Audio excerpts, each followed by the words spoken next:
Today I will be recapping the movie called Trollhunters, Rise of the Titans. Spoilers ahead, relax and enjoy. The movie begins with a backstory of a war between the humans and the trolls. The most powerful wizard called Merlin sorted to maintain peace by forging a very powerful weapon called the Troll's Hunter Hamlet. Numbers of years, Trolls has always been chosen by the armlet to ensure peace in both the human world and the troll world. But after the failure of the last chosen troll, the armlet for the first time chose a human to protect the realms. The troll hunter is called Jim Lake Jr., who talks about his entire adventures and hardships of being a troll hunter. Fortunately for him, he has his friends to assist him. Although he was able to save the world, the troll hunter could not save himself. The troll hunter armlet was destroyed by the malevolent wizards, known as the Arcane Orders, known as the bad guys. But suddenly one of the Arcane Order members decides to follow the righteous part, while the other wizards are on the hunt for her. But at this point of the armlet being destroyed, the world will be in even much more greater danger than ever. Back to the present day, Wizard Duxie and the former Arcane member called Nari are being chased and later on, attacked by the other members of the Arcane Order. They want to take Nari back with them. During the attack, former troll hunter Jim and his girlfriend Claire appears to assist. Even his best friend called Toby, with his friendly troll, and his other friends are Trollhunters, Steve Palchuk, and Stuart also came to assist. Their plan is to put a kind of radiation on the moving train, so as to prevent the Arcane Orders from using their magic. But unfortunately, their plan is destroyed when Toby tries to stop the train, and ended up snapping the train's brake.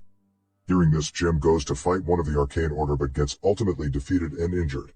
Eventually the Arcane Orders defeats the heroes, and are to take Nari away, but Wizard Duxie, who has already promised to protect her, tries to stop them from taking her away.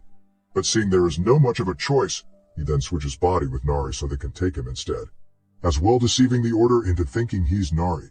The cops arrested them for the mess that they made and interrogate them. But Toby, who isn't being straightforward on answers, really frustrated the cops. Soon they are rescued by their crew and they all head to their basement, which is the new rebuilt Camelot.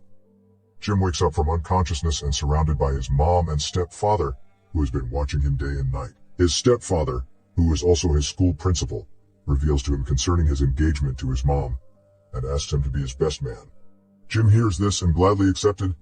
Blinky, a troll and a mentor, tells the heroes about the Arcane Order's plan to raise the Titans from the dead. That what they plan to do is to wipe out the human existence, therefore making Earth to look like its first creation. On the other hand, the Arcane Orders have already started their ritual to raise the Titans. But as the spell begins, it doesn't seem to work. They then finds out that Nari isn't the one in her body but Duxie. Immediately they perform a spell, making their souls to switch back to their bodies.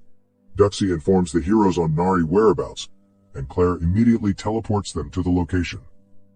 The heroes find the Arcane Orders already completing the rituals. They try to stop them, but the Genesis shield is protecting them, and as they tried everything they can to destroy the shield, unfortunately they weren't able to do it on time, making the Arcane Orders to finally complete their rituals. Sadly, the Titans started to rise. At Greenland, a Titan with the body of ice awakened, and it is controlled by one of the Arcane Orders, and another one rised at Brazil, and this one is controlled by Nari, who wasn't herself again. And this Titan has the body of a plant. And finally at South China Sea, a last Titan awakened with a body of a lava, controlled by the final Arcane member. The heroes holds a meeting, and Blinky tells them that the only thing that can help them combat the Titans is the Chronosphere, which is in the possession of troll dragons. But Trollhunters is worried that since the troll hunter armlet is destroyed, it wouldn't still be a worthy opponent against the Titans. Jim then finds out that the only way to confront the Titans is by using the Excalibur. The heroes then decided to split up into three groups. The first group comprises Stuart and Kroll, who are to get the Merlin Excalibur, while Claire is to lead another team to find the Chronosphere, while Jim and the others will do everything they can to stop the Titans. Duxie and Nomura goes to stop the brainwashed Nari, while Toby and Jim are defending against the Ice Titan. Duxie uses his magic to hold off Nari Titan so to give Nomura the chance to stop Nari. Unfortunately, as Nomura is about to stop her, Nari catches her and kills her instantly. On the other hand, Jim's stepfather has no choice but to protect his family by sacrificing himself to destroy the Titan through suicide bombing, just to save the rest of them. But unfortunately, the sacrifice is in vain as the Titan still rose back from the dead. Jim and Toby sees the lava Titans heading towards the bridge, which means lots of people's life is in danger. But fortunately, Kroll unleashed her secret weapon, which is a giant gun robot to stop the lava titan from getting to the bridge. Jim and Toby are so amazed by it.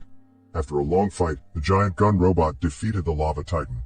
While they are celebrating its defeat, it awakened again, and this time, it totally destroys the giant gun robot. Claire and her team is able to steal the chronosphere, and the heroes finally reunited again after their missions. So their plan now is to find Nari according to Duxie's suggestions, so he can talk to her into being herself again. As the whole crew finally gets to Nari, Duxie was finally able to reach out to her and bringing back her memories. Now for the heroes, having Nari now means they now have one Titan on their side. Claire is able to teleport Nari to where the Ice Titan is, and the two Titans goes on a one-on-one combat. After a long fight, the two of them pierce themselves, killing each other.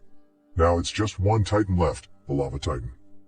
So in order to be matched for the last Titan, Jim has to pull out the Excalibur from the stone.